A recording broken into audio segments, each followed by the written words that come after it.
Baik, saudara ahli sudah disumpah, silakan memberikan keterangan dengan sebaik-baiknya. Baik, pada saudara jaksa penuntut umum kami berikan waktu pertama dan kita berikan waktu 1,5 jam kepada 3 saksi untuk memeriksa. Silakan saudara saksi, jaksa penuntut umum.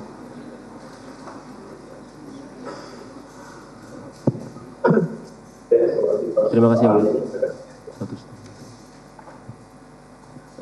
Izin yang mulia. Terima kasih.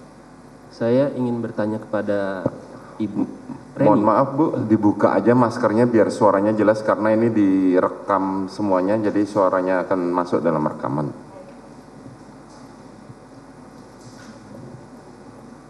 Ya. Baik Ibu dihadirkan sebagai ahli psikologi forensik. Bisa jelaskan dulu Bu terkait dengan apa itu psikologi forensik dan kaitannya dengan hukum acara pidana? Iya. Psikologi forensik itu adalah terapan ilmu psikologi dalam tataran keilmuan, termasuk di dalamnya metode-metode pengukurannya pada Izin yang mulia. berbagai. Ya. Izin yang mulia, sebelum para ahli diperiksa, mohon berkenan sesuai dengan KUHAP, apalagi karena keahlian juga sangat berbeda, backgroundnya satu psikologi forensik, yang dua pidana. Jadi kami meminta agar dilakukan pemeriksaan secara satu persatu begitu. Kalau pidana mungkin nggak apa-apa bareng, tapi psikologi forensik dipisah. Makanya kan nanti kita periksa bersama-sama sesuai dengan asas peradilan yang cepat, sederhana, dan murah. Nanti sih itu. Silakan jaksa penuntut umum. Terima kasih. Ya, baik yang mulia. Bisa dilanjutkan? Lanjutkan, silakan. Saudara ahli.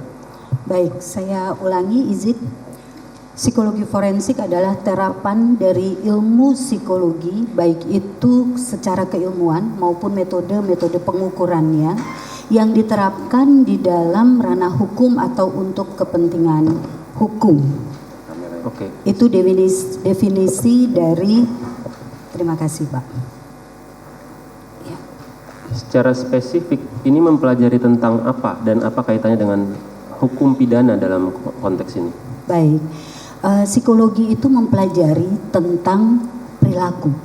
Mulai dari perilaku yang normal hingga perilaku yang abnormal dalam berbagai aspek perilaku itu sendiri. Apakah perilaku itu disadari, tidak disadari, apakah perilaku itu refleks, sederhana atau kompleks, ataukah perilaku itu bersifat afektif atau kognitif, termasuk yang overt dan covert, yang tampak dan tidak tampak. Artinya ini ilmu bantu ya dari hukum acara pidana sendiri. Sebetulnya, dalam konteks hukum pidana ini bukan dominan, apakah seperti itu? Kalau tentang dominan atau tidak, saya rasa itu penilaian relatif. Tetapi jika kita bicara mengenai hukum secara teoritis, yang ditangani adalah masalah perilaku. Sedangkan psikologi mempelajari tentang ilmu perilaku. Perilaku ini, maaf Bu ya. Perilaku ini hanya untuk pelaku, korban, atau termasuk juga saksi atau perilaku semuanya? Manusia Pak. Jadi perilaku manusia. Betul, baik itu dalam kapasitas dalam hukum ini sebagai saksi, korban, saksi korban, maupun tersangka. Nah, maksud dan tujuan dari pemeriksaan psikologi forensik itu sebenarnya apa Bu? Maksud dari pemeriksaan psikologi forensik adalah membantu membuat terang sebuah perkara dari sudut pandang ilmu psikologi atau ilmu tentang perilaku. Oke. Output dari psikologi forensik itu kepastian atau probabilitas? Kepastian dalam arti perilaku. Pasti jadinya? Tentu saja bukan ilmu pasti. Kalau kita bicara pada kurva normal, 75% ada di tengah, itu adalah yang normal, namun kemungkinan deviasi itu juga ada. Saya rasa hampir semua ilmu ada deviasinya. Artinya mencari probabilitas yang terbesar mungkin ya? Ya, yang normal terjadi. Oke. Betul.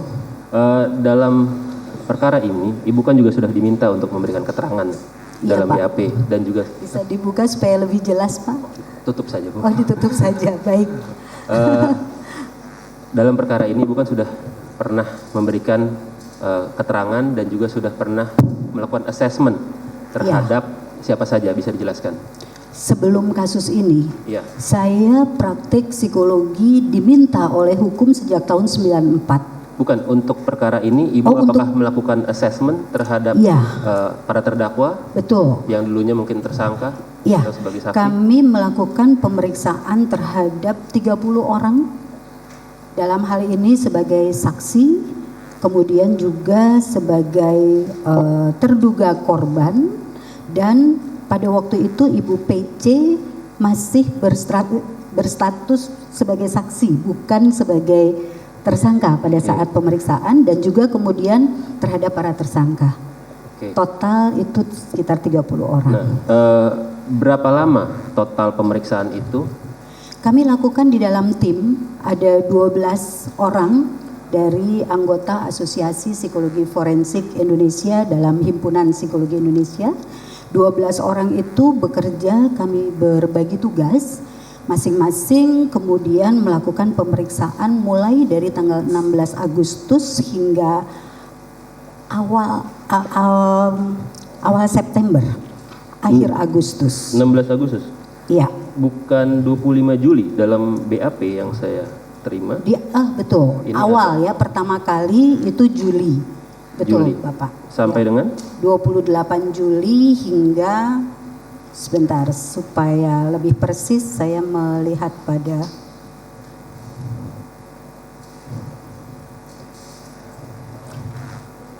sampai 24 Agustus, Bapak. Sampai 24 Agustus, oke. Iya. Fokus pemeriksaan itu apa yang memang maksud dan tujuan dari pemeriksaan itu sendiri? Ya, fokus adalah pada profil psikologis masing-masing pihak yang kemudian dikaitkan dengan perilaku yang terkait dengan perkara ini. Oke, metode pemeriksaan sendiri yang Ibu gunakan apa, Bu? Metode pemeriksaan kami menggunakan multi metode, jadi bukan hanya satu metode. Yang pertama kami menggunakan rangkaian baterai tes. Jadi baterai tes itu berbagai alat tes psikologi untuk mengukur kepribadian. Kita tidak hanya menggunakan satu alat tes saja. Begitu juga untuk kecerdasan dan juga kondisi emosi psikososial dari para tersangka dan yang sekarang menjadi terdakwa. Untuk korban sendiri dalam artian kasus ini kan pembunuhan atau pembunuhan berencana. Korban dalam hari ini Joshua. Bagaimana cara menilainya? Untuk korban Joshua, kami menggunakan metode yang lazim digunakan di dalam psikologi, itu metode retrospektif. Jadi kami mencari data dari orang-orang signifikan, termasuk keluarga di Jambi, teman-teman dekatnya, teman-teman kerjanya semasa di Jambi, teman sekolahnya, dan juga teman-teman kerjanya di Jakarta.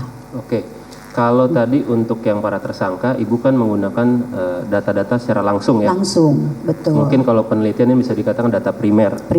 Kalau misalkan untuk korban, data sekunder berarti kan? Betul.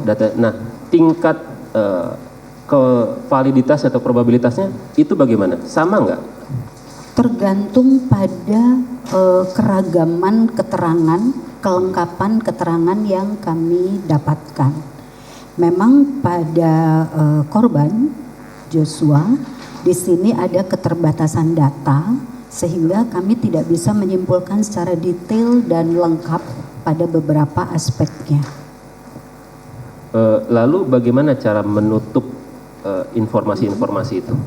Kami menyampaikan apa adanya pada saat ada data yang bisa dianalisis cukup dan mana data yang tidak cukup sehingga kita tidak mampu untuk menganalisis secara maksimal. Dalam BAP sudah kami sampaikan keterbatasan data pada data apa dan data mana yang kami bisa simpulkan. Artinya itu yang terbaik dari data yang memang sudah ada ya? Betul. Kalau misalkan ada data tambahan itu bisa saja berbeda simpulannya. Jika ada data tambahan kami akan menganalisis. Di sini kami menyatakan bahwa ada keterbatasan data sehingga tidak bisa dianalisis secara maksimal, tetapi ada beberapa data yang memang banyak keterkaitan di dalam sirkumstansial peristiwa ini, timeline dari peristiwa ini, dan itu cukup. Ada yang bisa kami masukan sebagai analisis.